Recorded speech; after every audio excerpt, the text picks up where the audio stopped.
B FIFA Series diisi Singapura, Australia, Mali, dan Peru. Malaysia ajukan diri untuk gantikan Singapura. Federasi Singapura, enak aja, kan kami yang ditunjuk.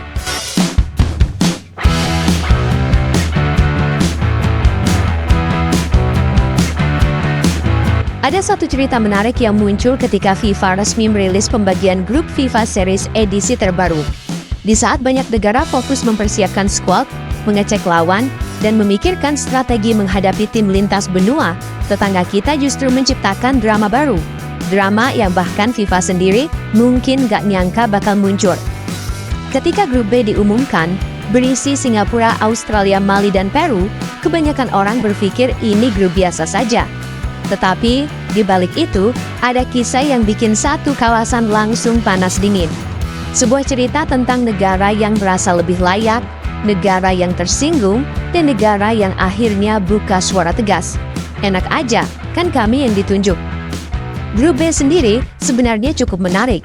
Lu bayangin, Singapura yang biasanya jarang tampil di panggung internasional, tiba-tiba satu grup dengan Australia yang standar sepak bolanya udah jauh di atas Asia Tenggara. Lalu ada Mali, kekuatan Afrika yang sering jadi batu sandungan. Dan Peru, tim dari Amerika Selatan yang terkenal dengan kultur sepak bola keras dan taktis. 4 negara, 4 benua berbeda, dengan gaya main yang gak ada yang sama.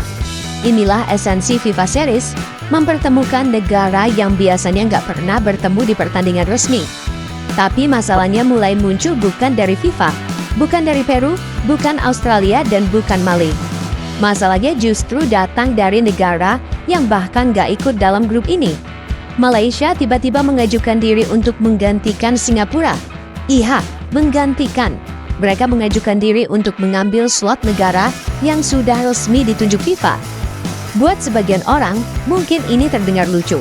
Tapi buat federasi sepak bola, ini bukan hal kecil. Karena slot FIFA Series bukan sesuatu yang bisa dipindah-pindah kayak tukeran shift kerja.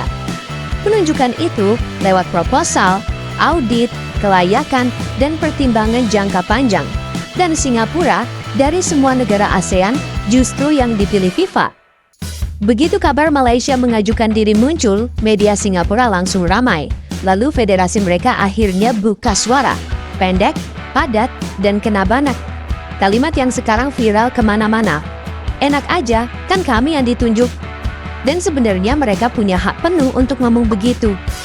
Kalau kita lihat dari kacamata FIFA, Singapura dipilih bukan asal. Ada 3 alasan besar yang jadi fondasi keputusan itu. Pertama, stabilitas. Singapura mungkin kecil, tapi federasinya teratur, rapi, tanpa drama internal, dan punya roadmap jelas. FIFA suka yang begini. Mereka butuh partner yang stabil, bukan yang sering ribut atau gonta-ganti kebijakan.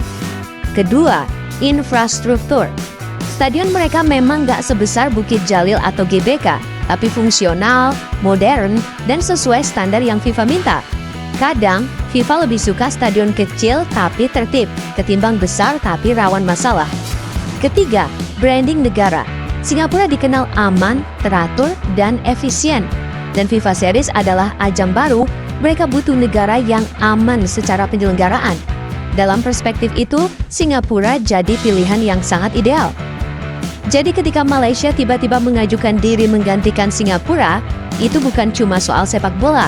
Itu seperti negara A tiba-tiba bilang ke FIFA, kalau bisa slotnya pindahin ke kami ya.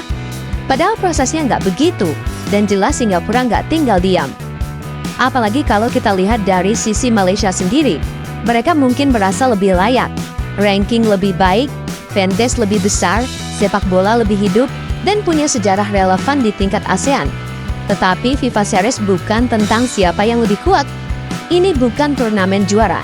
Ini proyek FIFA untuk menghubungkan negara lintas benua, memperluas pasar, dan menciptakan pengalaman baru. Dan dalam strategi itu, Singapura adalah pilihan yang pas. Makanya Federasi Singapura akhirnya tegas. Dengan satu kalimat sederhana, mereka seakan bilang, kami ikut ini bukan karena numpang, kami dipilih, dan kami akan main. Dan dari situ drama makin seru. Media Malaysia mulai mempertanyakan kelayakan Singapura. Fans mulai saling sindir, tapi realitanya satu, FIFA nggak mengubah keputusan. Singapura tetap ada di grup B. Australia tetap ada. Mali dan Peru bersiap. Dan Malaysia tetap berada di luar pagar, menyaksikan dari jauh. Yang lucu, justru Singapura terlihat paling tenang. Mereka nggak ribut, nggak panik, dan nggak overreact. Mereka cuma menjawab seperlunya, lalu fokus pada apa yang memang harus dilakukan, yaitu mempersiapkan tim menghadapi 3 negara dari 3 benua yang levelnya jauh di atas mereka. Dan karena itu, mereka justru terlihat profesional. FIFA pun pastinya memperhatikan. Mereka selalu melihat bagaimana federasi bereaksi terhadap tekanan media, tekanan publik, dan keputusan yang mungkin nggak disukai negara tertentu.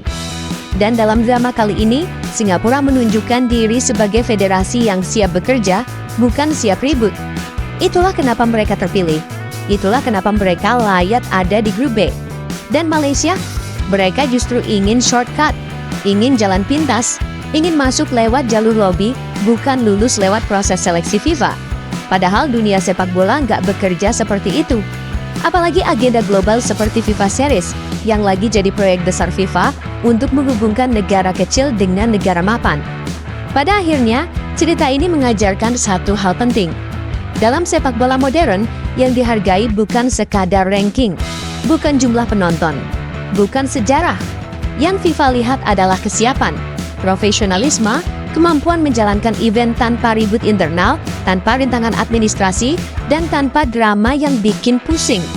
Dan dari semua negara ASEAN, Singapura adalah salah satu yang paling stabil di aspek itu. Jadi ketika federasi mereka bilang enak aja, itu bukan sombong, tapi itu bentuk pertahanan wajar ketika kerja keras mereka mau diambil begitu saja. Grup D tetap berjalan dengan formasi awal. Singapura, Australia, Mali, dan Peru. Malaysia tetap berada di luar daftar undangan, dan drama ini jadi pengingat bahwa panggung internasional bukan tentang siapa yang paling ribut, tapi siapa yang paling siap. Dan untuk edisi ini, Singapura sudah memenangkan babak pertama bahkan sebelum kick-off dimulai.